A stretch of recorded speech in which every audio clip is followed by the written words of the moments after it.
Link, you don't have a shield.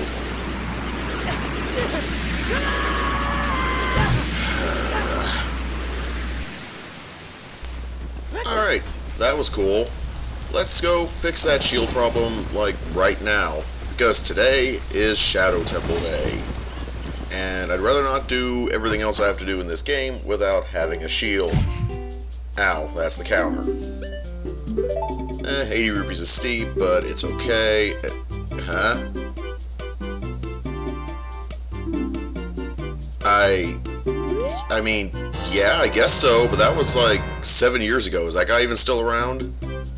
Like, I mean, I spoke to him, yes, but that discount still applies? I'm confused. Well, I'll take it. Stock up on Deku Nuts, and now to satisfy my own curiosity, there's nobody over there. That guard doesn't exist any longer. Whatever, maybe he's in the Shadow Temple. I'd say there's a good chance. And now, of course, the question that we start most of these videos with has a little more weight in the temple that they call the House of the Dead. Trademark, we're gonna get sued. How many creatures will we defeat in the Shadow Temple? Well, here's one of them, very early on in this one, unfortunately. The second Dead Hand. Now, I thought I had done this trick when I recorded, evidently I did not. But there is something I mentioned earlier with the Lens of Truth in the Dead Hand that I wanted to talk about. Very similar to the Flare Dancer, when you fight the Dead Hand as a child, you're pretty well instructed to have one of those hands grab you, and that's what lures the Dead Hand out to fight you. That's how you figure out where it's hiding in the ground. Well, it turns out once you have the Lens of Truth, when it burrows back in the ground, if you use the Lens of Truth, there will be a big shadow where the Dead Hand is spawned, like where he would pop out if we were to get grabbed by one of these hands like there. If you use a bomb on that area, the Dead Hand will come out without you having to get grabbed and mash out and wait for him to saunter over to you. It's a neat little trick that I wish I would have shown on here, because I did not know that for a long time. And 63. How are your guesses going? Where did you think we would be by the time we got to the Shadow Temple on death counts?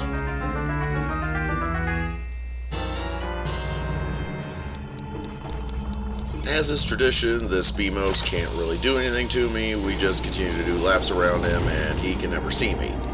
But believe me, the Beamos will get their revenge in the Spirit Temple. We'll get there a little later. And now I'm going to show this room because this room is really cool. Alright, that's enough of that. No enemies in there.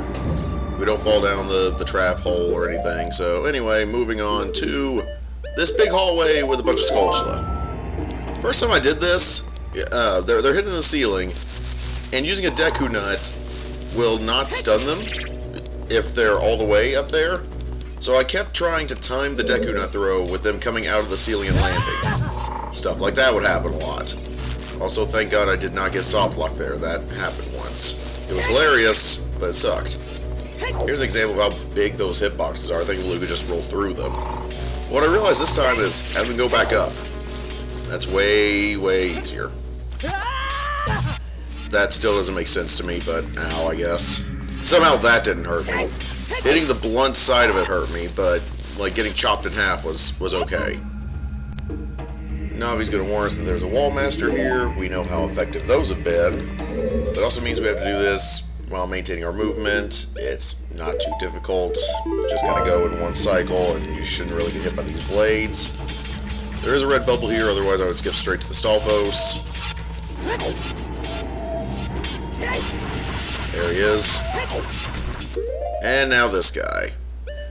Now, here's the thing. I don't know if I've mentioned it yet in this run. I don't think I have. But we're not going to actively hurt these enemies, right? Aside from occasionally a Deku Nut or something of that nature. If, while trying to fight me, they decide that they want to stand a little bit too close to a ledge, that's not my fault. Astolfos actually survived for, I mean, not that I would have ever harmed him or killed him. I wouldn't. That'd be bad. But for once he didn't fall off the ledge is what I'm getting at. There's going to be a couple later on that aren't so fortunate. Now here's a questionable one that I did not think about until after I had finished recording everything. There's a rupee underneath this Beamos. I blow him up because I feel like I need to, but I wonder if I could have rolled into him and spared him. This is probably why the Beamos are going to get me like they did in the Spirit Temple.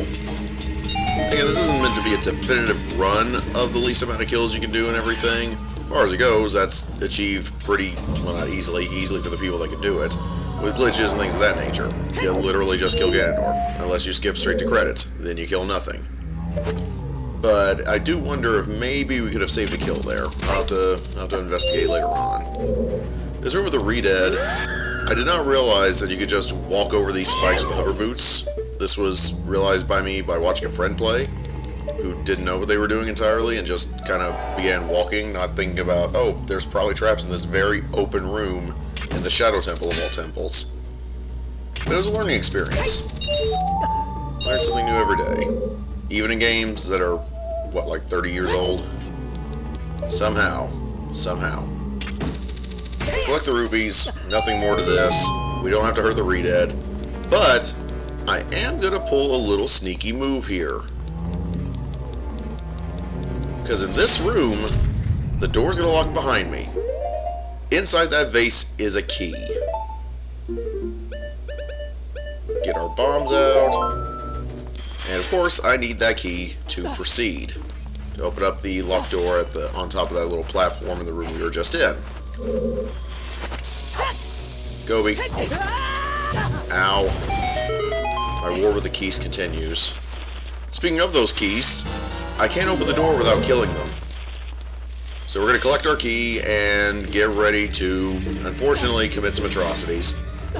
Unless, maybe we don't need to.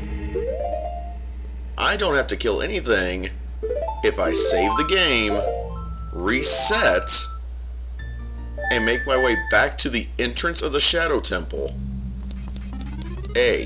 We got the key, we left the room, and the keys are fine. Haha. Flexible thinking. Only problem now is, of course, we gotta make our way all the way back there. But it doesn't take too awful long, and here we are again. I was really proud of remembering that and realizing that. That saved us 4 kills, I think it is. The only hazard in this hallway with the big fans, where we have to use the iron boots to keep from being blown back into the hallway, is this big Skulltula. You already know how we're going to deal with that, but just showing it for posterity. He goes up, Deku Nut, he's stunned, and we're clear. There's not really a lot to say about this room, it's just kind of one of those token, hey, there's enemies in this room, show yourself walking by them. The Gibdo are in the middle of the room, on opposite sides. I'm pretty sure they do see me and they do cause me some strife, but nothing I can't get around. Unless I run into the wall. No. Bad touch. Bad touch. Get away, no. Well, that would have been awesome if I had hit him. Okay. We made it. If I can open the door, we made it. Okay. We made it. Now, remember that whole thing I said about Astolfos staying near ledges? Again, it's not my fault where they decide to move. We're going to set this boat on its journey to take us to the end of the Shadow Temple. And personally, I enjoy a back seat, so I'm just going to walk, get the sights in for a little bit, but I'm going to walk back here and, this gives me a little bit of height. I mean, it's pretty nice up here. This guy decides to join me. I get it. It's nice. And, well, I mean, scuba diving. I've never partaken myself, but especially in a sea of undead souls. But I mean, you never know. Could be something. You know what? This is getting a little spooky. I'm going to come over here now. Those were nice people. Boat ride's done, and now we enter the maze of floor masters. I pretty much never use the lens to get through here, even though it's not like it uses that much magic. Obviously, I remember where the walls are expertly. And now a room that honestly had me panicking a little bit. Not because of the spiked walls closing in on me, those I could deal with, but knowing what's behind the spiked walls. One is the boss chest, so I have to be able to get rid of these spikes. But the other is a redead. Nope, can't just burn one, you gotta burn them both. Well, I guess I'm just gonna do this, and if they die, they die. It can't really be helped, because I have to get that key to get to Bongo Bongo. So, I guess we'll just do it from as close to the center as we can.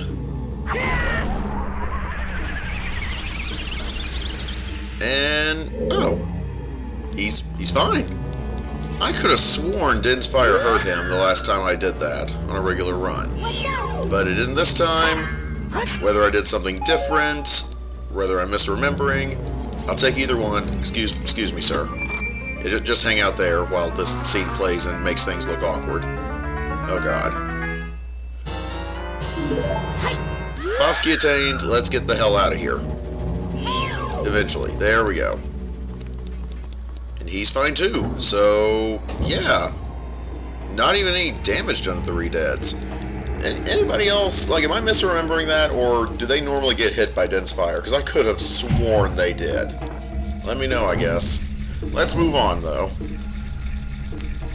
Once again, remembering this dungeon like the back of my hand, I go into a room that's completely optional, and promptly leave and go to the room I actually need to go to, which is a very creepy room. Technically, there's one of these in the bottom of the well as well, we just didn't see it. These X-shaped, basically, would crucifix be the term? Because I'm pretty sure that's how they were used. Looked these up at one point. These things really existed, and they were like torture devices. Homina. Again, gave you the Ghiblies.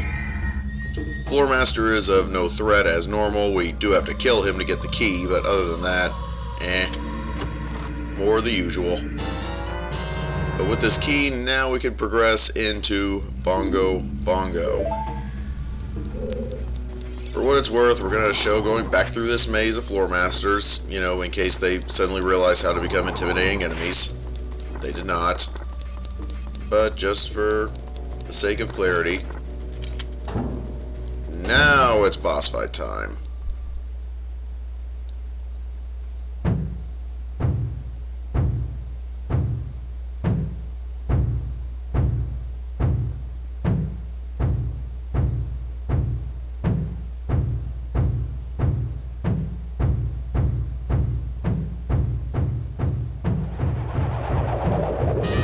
That guy is tall.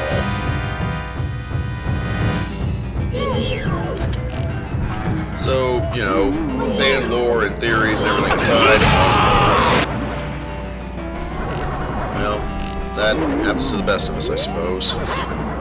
Bongo Bongo, I believe, deals the most damage out of any boss in the game. You wouldn't really know that typically if you know what you're doing, because typically you don't really get hit by him, unless Jesus decides you're going to get hit by him. Thankfully, he only decided to punish me once. I believe he deals the most damage, and he may have the most amount of health, too. I can't recall, but Bongo Bongo's kind of an anomaly when it comes to the bosses. Thankfully, you can just do that. Such a cool boss that unfortunately can be stun-locked to death. I would have beat him faster if I hadn't dropped the spin attacks. Well, as he fades into his own drum, that's going to mark the end of the Shadow Temple and the end of this video. We are now going to head towards the desert. Bongo Bongo marking death 66. Well, glad there weren't 600 other enemies for him to kill. Anyway, next time, Guru's Fortress. But we don't want to harm any of them, do we? Ooh, what is that going to entail? Find out next time.